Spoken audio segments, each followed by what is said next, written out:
Assalamualaikum warahmatullahi wabarakatuh. Apa kabarnya Bapak Ibu di mana saja Bapak Ibu berada? Semoga Bapak Ibu semua selalu dalam keadaan sehat walafiat. Nah, Bapak Ibu berjumpa kembali pada channel YouTube Desti Hidayat, dan di video kali ini untuk informasi yang akan saya sampaikan yaitu tentang Menteri Pendidikan baru. Ini pesan dan harapan dari para guru. Nah, Bapak Ibu, untuk informasi ini dikutip dari laman Detik Edu. Baik Bapak Ibu, bagaimana informasi lengkapnya? Bapak Ibu dapat menyimak video ini hingga selesai. Namun sebelum kita ke informasi lengkapnya, ada baiknya Bapak Ibu terlebih dahulu klik tombol subscribe dan juga nyalakan tombol loncengnya agar Bapak Ibu tidak ketinggalan info-info berikutnya. Dan nantinya jika dirasa informasi ini bermanfaat, Bapak Ibu dapat men-share agar tersampaikan kepada yang membutuhkan. Baik Bapak Ibu, mari kita ke informasi lengkapnya. Nah Bapak Ibu, tentu saja yang sudah kita ketahui bahwa kini Menteri Pendidikan bukan lagi Nadiem Makarim. Per Senin 21 Oktober 2024, Kementerian Pendidikan, Kebudayaan, Riset, dan Teknologi atau Kemendikbudristek telah berganti dan dipecah menjadi 3 kementerian baru. Kementerian baru tersebut adalah Kementerian Pendidikan Dasar dan Menengah atau Kemendikdasmen, kemudian Kementerian Pendidikan Tinggi, Sains dan Teknologi atau Kemendikti-Saintek, dan Kementerian Kebudayaan atau Kemenbud. Nah Bapak Ibu, untuk diketahui bahwa Mendikdasmen sendiri dipimpin oleh Abdul Mukti. Selanjutnya untuk Mendikti-Saintek dipimpin oleh Profesor Satrio Sumantri Brojonegoro, dan Menteri Kebudayaan dipimpin oleh Fadlizon. Namun Bapak Ibu, setiap pergantian menteri yang menangani pendidikan di Indonesia selalu ada momok yang muncul seperti menteri baru, kurikulum baru. Dan muncul pertanyaan, apakah akan berganti kurikulum lagi? Atau bagaimana dengan sistem yang sekarang? Dan seterusnya. Nah, pertanyaan itu turut dibarengi dengan sederet nasib yang masih dihadapi para guru, mulai dari beban administrasi, kurikulum merdeka yang dinilai belum efektif, dan tenaga honorer. Berikut ini Bapak Ibu ada beberapa pesan dari para guru untuk menteri baru. Pesan yang pertama disampaikan oleh AIP, guru kelas di SD Muhammadiyah Kebumen, Jawa Tengah. Pertanyaannya, apa harapan untuk Kementerian Pendidikan baru? Nah, beliau menjawab, harapan untuk Kementerian Pendidikan yaitu memperbaiki sistem, khususnya di pendidikan dasar, menata sistem yang membuat guru dan siswa bahagia, ucapnya kepada Detik Edu pada Selasa 24 Oktober. Sebagai guru, AIP juga berharap Menteri Pendidikan nantinya bisa lebih memperhatikan kesejahteraan guru swasta, terutama untuk bisa mengikuti CPNS atau P3K. Jangan bebankan guru dengan banyak aplikasi administrasi, sehingga kurang fokus dalam mengajar dan siswa, imbuhnya. Selain itu Bapak Ibu, dia juga menyoroti tentang sistem asesmen ujian nasional atau UN. Menurutnya, UN perlu dikembalikan. Kembalikan UN agar anak tertantang untuk rajin belajar dan berkompetisi, pungkasnya. Berikutnya pesan dari Andrian Eka Saputra, merupakan guru di MTS Negeri 9 Bantul, Daerah Istimewa Yogyakarta. Apa harapan untuk Menteri Pendidikan baru? Beliau menjawab, harapanku sederhana sih, Pak Abdul Mukti nelaah lagi penerapan kurikulum merdeka di Dikdasmen. Aku ngajar anak SMP kayak SD, katanya. Nah, menurutnya Bapak Ibu, sistem yang ada saat ini tentu ada baiknya. Namun tidak bisa dipungkiri, anak-anak banyak yang kurang termotivasi belajar, terutama karena tidak adanya sistem tinggal kelas. Jane apik sih, anak-anak gak cuma ngejar angka, tapi nyatane mereka nggak ngejar apa-apa. Losdol soale ngerti tetap bakal munggah kelas. Sebenarnya bagus sih, anak-anak nggak hanya mengejar angka, tapi kenyataannya mereka justru nggak mengejar apa-apa. Lanjut begitu terus tanpa banyak berpikir karena mereka tahu akan tetap naik kelas, tutupnya. Selanjutnya pesan disampaikan oleh Prapti Datama Nuradila, guru kelas 11 SMA LB di SLB Aisyah Singaparna, Tasikmalaya, Jawa Barat.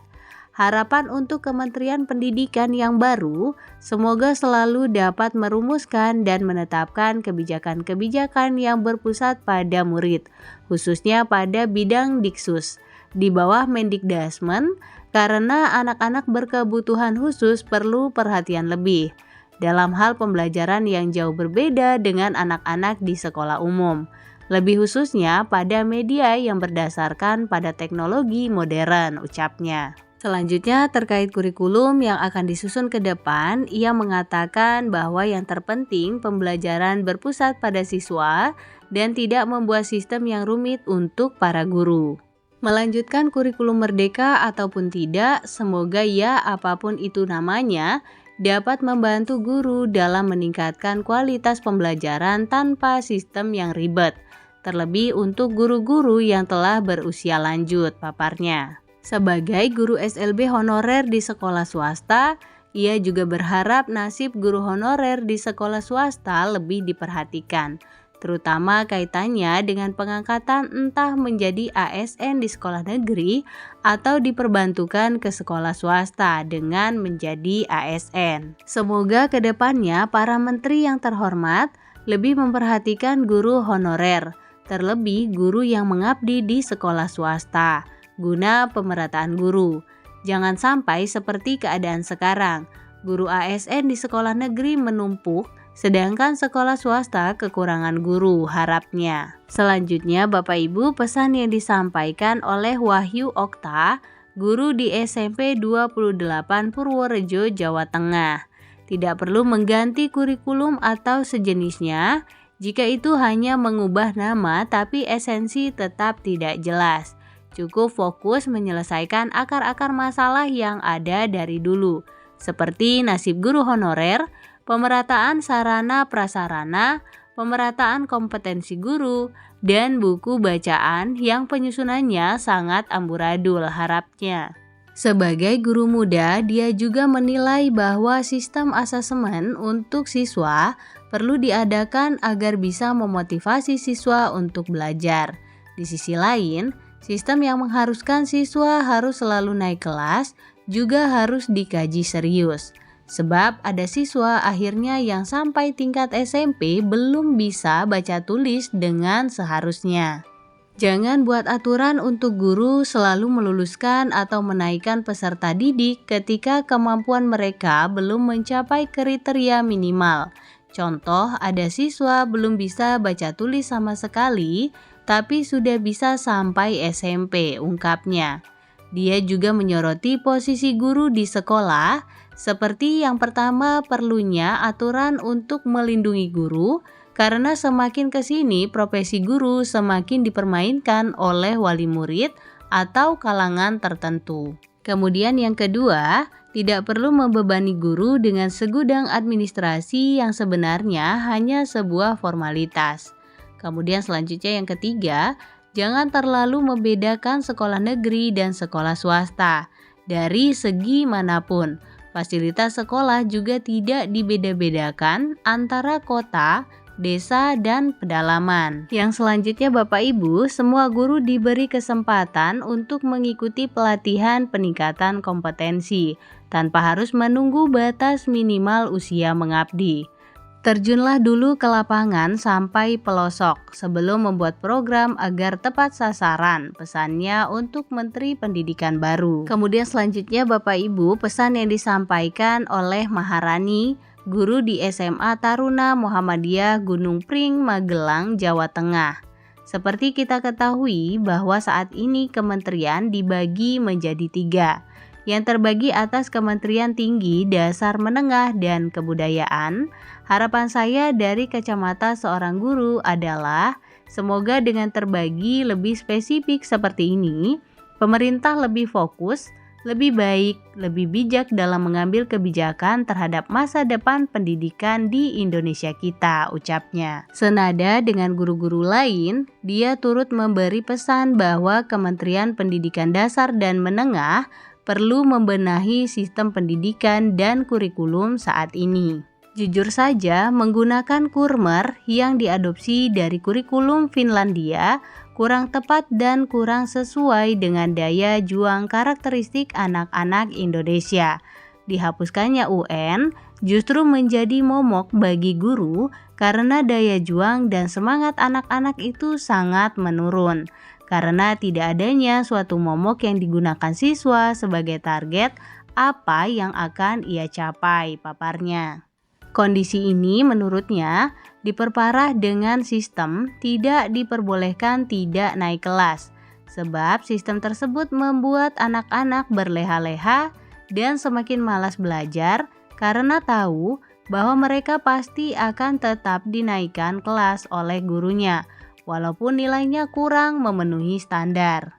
Hasilnya sudah terlihat, banyak anak SMP tidak paham konsep dasar hitung, tidak memahami adanya suatu instruksi, bahkan banyak yang belum lancar membaca, tegasnya.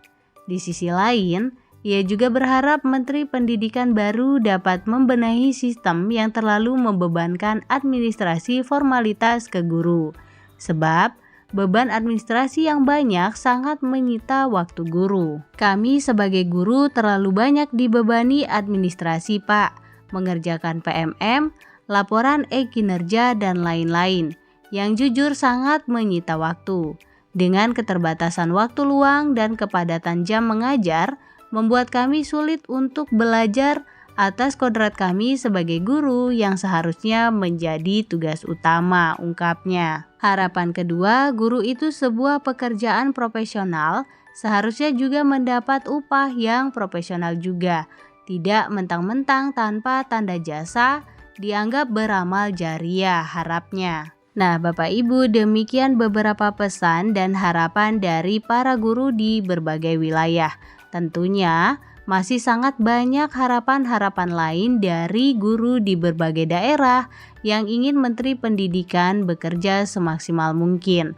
Semoga Pak Menteri mendengar harapan para guru ini. Dan juga Bapak Ibu, semoga harapan-harapan guru yang sudah disampaikan tersebut mewakili dari harapan-harapan guru se-Indonesia. Baik Bapak Ibu, demikian informasi kali ini, semoga menambah wawasan dan juga bermanfaat. Jangan lupa Bapak Ibu untuk share video ini agar tersampaikan kepada yang membutuhkan. Berikan like pada video ini, klik tombol subscribe dan juga nyalakan tombol loncengnya agar Bapak Ibu tidak ketinggalan info-info berikutnya. Baik, terima kasih Bapak Ibu, salam sukses, salam sehat selalu. Assalamualaikum warahmatullahi wabarakatuh.